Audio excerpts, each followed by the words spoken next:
Hello everyone ये video में +3 first semester and second semester MDC philosophy discussion करवा 1 mark विशिष्ट एवं 2 मार्क विशिष्ट क्वेश्चन पर डिस्कसन करवा तेणु आपने भिडियोटी को माइंडफुली देखते।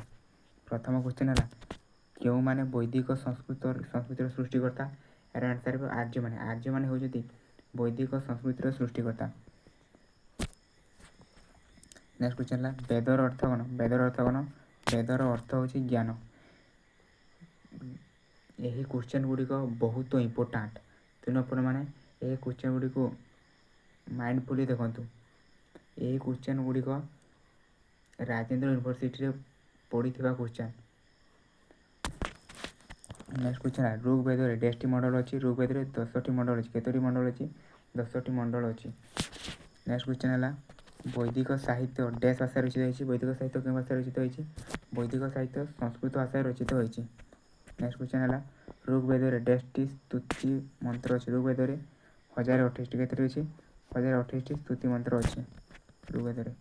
नेक्स्ट क्वेश्चन है ऋग वैदिक जुगर ग्रामर मुख्य कौन कहला?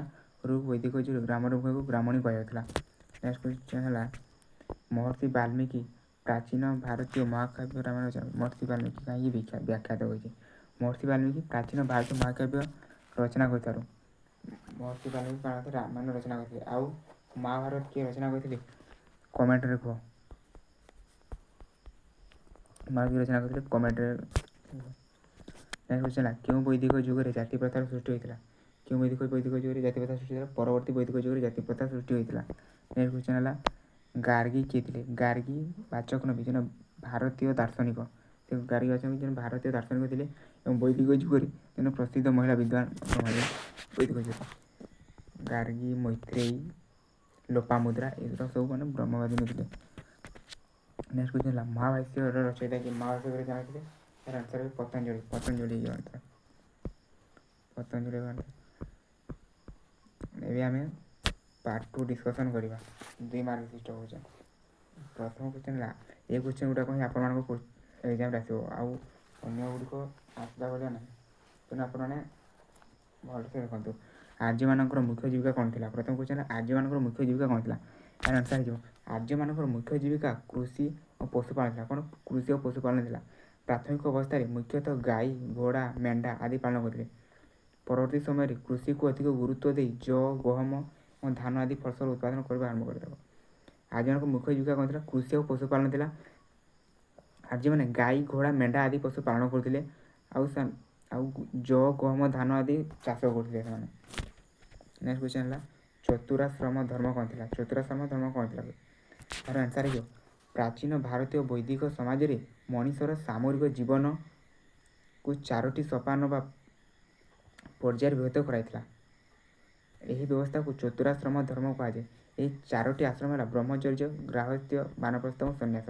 देख ब्रह्मचर्य हो 0 ରୁ 25 वर्ष आउ गृहस्थ्य हो 25 ରୁ 50 वर्ष के 25 ରୁ 50 हो बानप्रस्थ हो 50 ରୁ 75 वर्ष आउ सन्यास हो 75 ରୁ 100 तेनाली ब्राकेट 100 वर्ष बयस कही।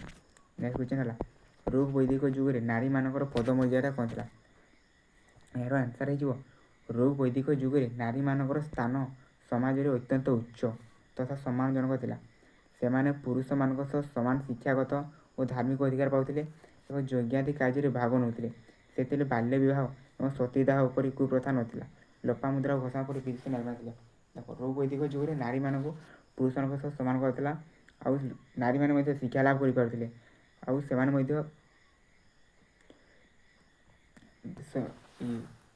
विधवा विवाह महिला मान करते। आउ से नारी मान ना मन रखिथे लोपामुद्रा, गार्गी, मैत्री। ऋग वैदिक जुग में नारी मान स्थान उच्च रही आउ परवर्ती वैदिक जुग में निम्नमान नारी मान देखा जाए। नेक्स्ट क्वेश्चन है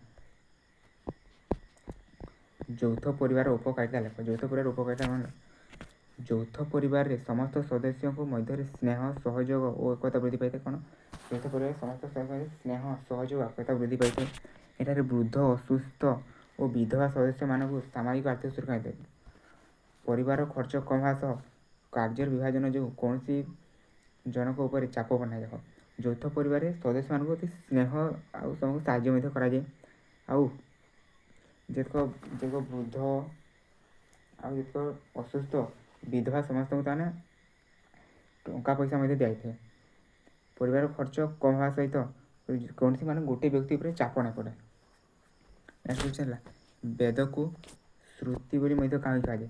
ପ୍ରାଚୀନ କାଳରେ ଲିପିର ପ୍ରଚଳନ ବା ଛାପଖାନା ନଥିଲା, ତେଣୁ ଶିଷ୍ୟମାନେ ଆଶ୍ରମରେ ଗୁରୁଙ୍କ ମୁଖରୁ ବେଦ ମନ୍ତ୍ରଗୁଡ଼ିକ ଶୁଣି ଶୁଣି ନିଜ ସ୍ମୃତିରେ ରଖୁଥିଲେ।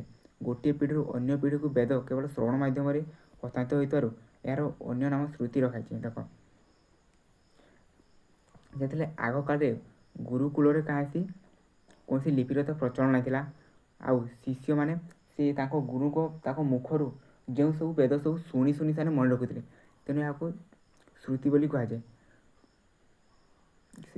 ସେ ଶ୍ରୁତି ମନେ ରଖିଥାଏ, ସେଟା ଗୋଟିଏ ପିଢ଼ିରୁ ଅନ୍ୟ ପିଢ଼ିକୁ ଯାଇଥାଏ, ତାକୁ ଶ୍ରୁତି ବୋଲି କୁହାଯାଏ। ନେକ୍ସଟ କ୍ୱେଶ୍ଚନ୍ ହେଲା, କେଉଁ ଅଞ୍ଚଳକୁ ଆର୍ଯ୍ୟାବର୍ତ ବୋଲି କୁହାଯାଏ? ଏହାର ଆନ୍ସର ହେଇଯିବ, କେଉଁ ଅଞ୍ଚଳକୁ ଆର୍ଯ୍ୟାବର୍ତ ବୋଲି କୁହାଯାଏ?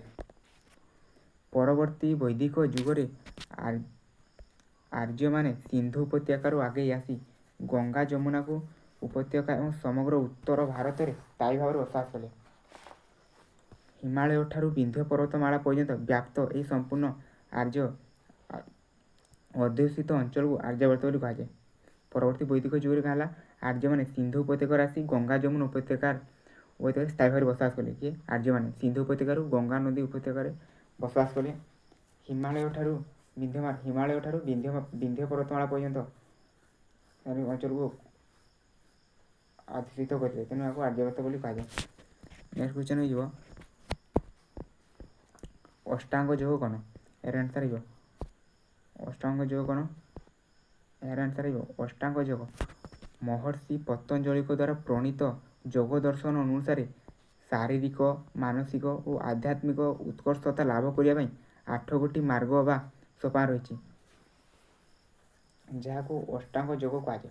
ସେଗୁଡ଼ିକ ହେଲା ଯମ, ନିୟମ, ଆସନ, ପ୍ରାଣାୟାମ, ପ୍ରତ୍ୟାହାର, ଧାରଣ, ଧ୍ୟାନ ଓ ସମାଧି। ଦେଖ, ମହର୍ଷି ପତଞ୍ଜଳିଙ୍କ ଦ୍ୱାରା ଦର୍ଶନ ଶାରୀରିକ ମାନସିକକୁ ଲାଭ କରିବା ପାଇଁ 8 ଗୋଟି ମାର୍ଗ ସୋପାନ ରହିଛି।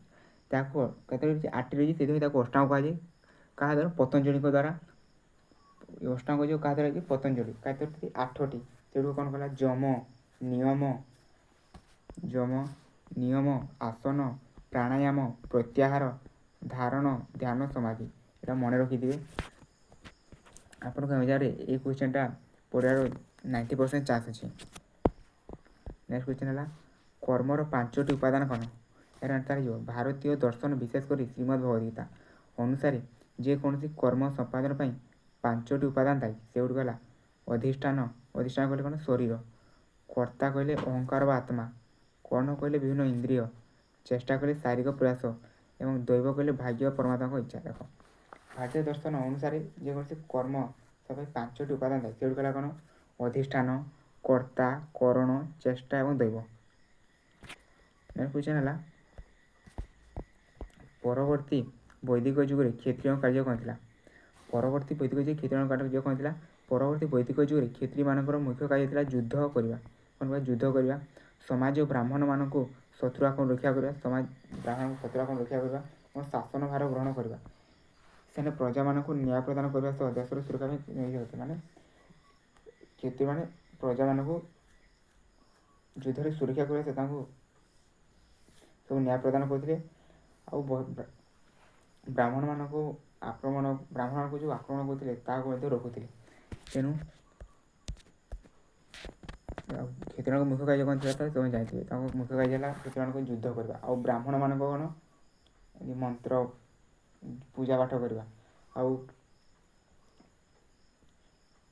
ବୈଶ୍ୟମାନଙ୍କ କାମ କ'ଣ? ବୈଶ୍ୟମାନଙ୍କ କାମ ହେଉଛି ଲୁଗାପଟା ଶିଳ୍ପ କାମ କରିବା।